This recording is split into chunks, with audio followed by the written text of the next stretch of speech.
Okay, let's begin our review. This wants us to change 0.65 to a percent. So remember, we moved the decimal point 2 places to the right, so this would be 65%. For letter B, moving the decimal point 2 places to the right would give us 334%.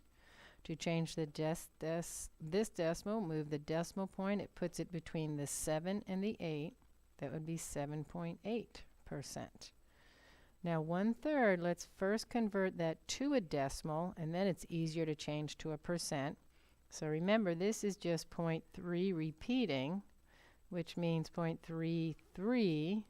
And if we move that decimal point 2 places, that would be 33%. For those of you that like to be extra precise, you could also write 33.3%. For the 5/6 down here, if you remember from your number line, all right, 5/6 as a decimal is 0.83 with a 3 repeating. If you didn't memorize that, you would have 5 divided by 6. Put your decimal point up in your quotient. And 6 goes into 50 8 times, which is 48. Subtract, you get a remainder of 2 and bring your 0 down. 6 goes into 23 times, which is 18. Remainder of 2, bring your 0 down, and you begin to see why you have a repeating decimal. Now to change that to a percent, move the decimal 2 places to the right, and that would be 83%, or again 83.3%. All right, let's move on to slide 2. Slide 2 says to convert the following to fractions.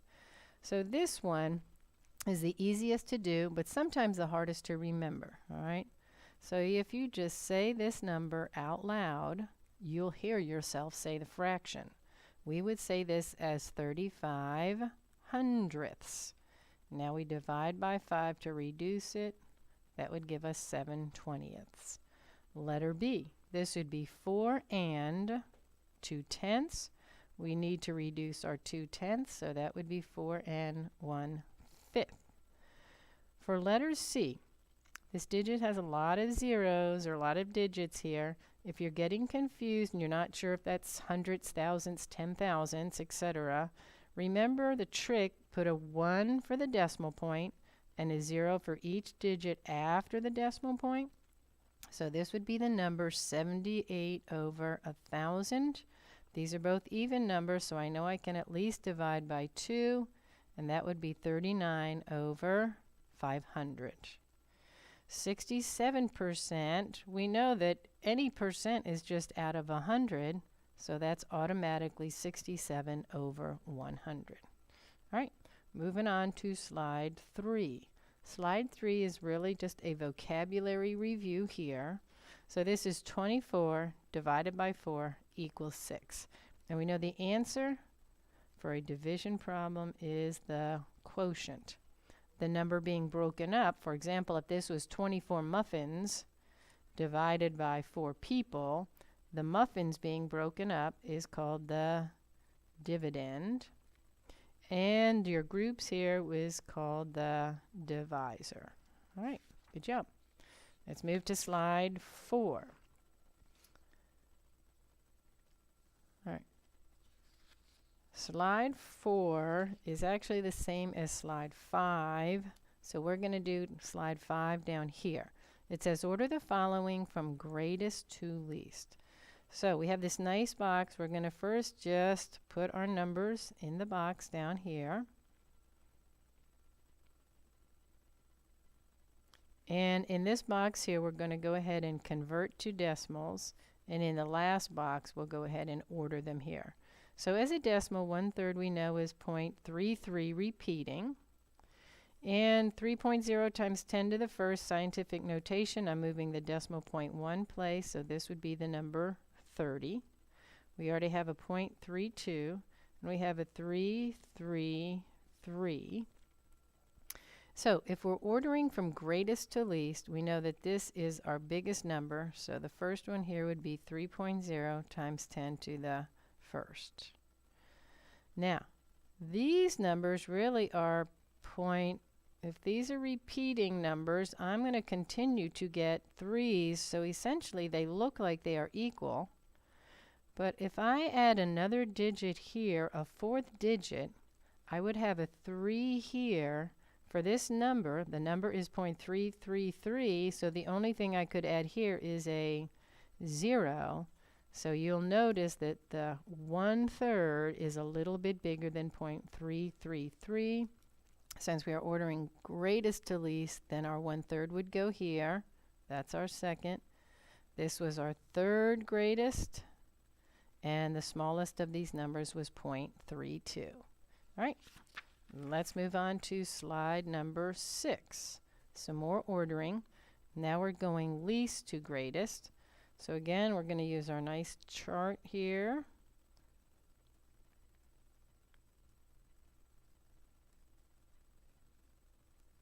All right, so let's go ahead and convert these to decimals.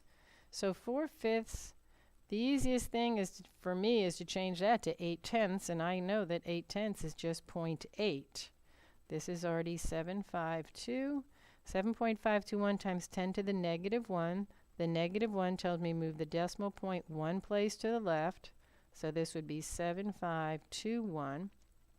Well, and this was 78%. Changing that to a decimal would be 0.78. Now, since this has 4 digits, I'm going to go and add some digits so that they all have 4 digits after the decimal point. And if we are going least to greatest, I'm comparing my 7520, my 7521, and 20 is just a little bit less.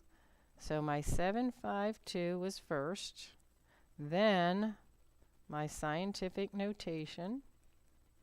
So I'm done with those two. Now I'm comparing 8,000 to 7,800. So this would 7,800 or 78% would be next, and our fraction 4/5 turned out to be the greatest. All right, slide 7. Again, ordering, and this is least to greatest. So let's put our numbers and get them organized. 4/9, 2/5, 0.439, and 43.1%. In this column, we're going to convert. So this would be 0.043. The trick with 9 as a denominator means you just have the numerator repeating. So this would just be 0.44. I'm going to add another 4 since the first number has 3 digits. 2/5, I'm going to set that equal to 10 in the denominator. So that would be 4/10 or 0.4. When I have a 439, change my percent to a decimal. I move it 2 places to the left. This would be 0.431. And I'm going to go back and add 2 zeros, so all of my numbers have 3 digits after the decimal point. I'm ordering least to greatest. So 43 would be the least. Then I have 440, 400, 439, and 431. So this would be next. 439, 400, and then 444. So in this column, the least was the 4.3 times 10 to the -2.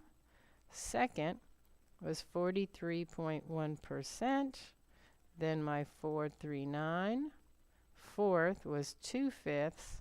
And the greatest of these was the fraction 4/9. All right, good job. All right. Bear with me. We're just going to wait till the announcements are over before we do slide 8.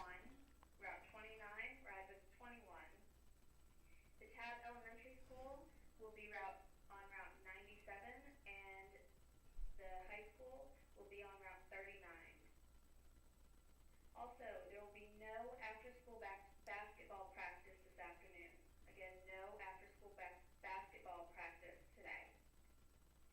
Again, those bus changes are Route 32 will be out in front of the building. If you're riding the elementary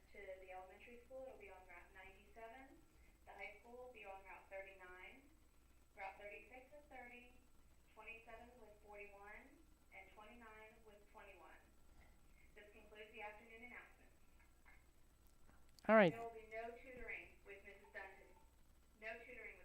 today. Have a great day.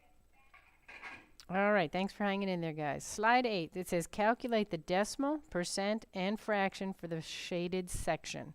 So I first need to figure out what my total area is. So this would be 1, 2, 3, 4. I have 4 columns, and 1, 2, 3, 3 rows. So that gives me a total of 12 units.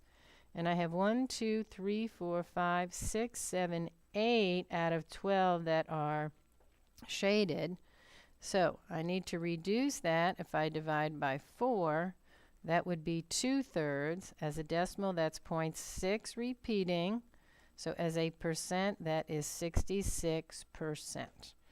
All right, and our last slide here, it says order the following fractions from greatest to least. So remember, if our denominator is 9, it's just 0.5 repeating. For 1/6, that would be 1, and 1/6 as a decimal is 1 with 6 repeating. 1 2/3 is 1 point with 6 repeating. 4/5, if we set that equal to 10, that's 8/10, so that's 2.8. And 1/3 as a decimal is 0.3 repeating. So if we are looking for the greatest of these, my 2.8 would be the first. Then 1.6 is greater than 1.16. And then I'm comparing, whoops, not a 3-0 or a 5-0. Excuse me for rushing. Since those are repeating decimals, that would be a 3-3, and this would be a 5-5. And so 3-3 is less, 5-5 is more. So ordering least to greatest, I would have 2 4/5 first, then 1 2/3, then 1 1/6, then my, I'm sorry, I'm going greatest to least.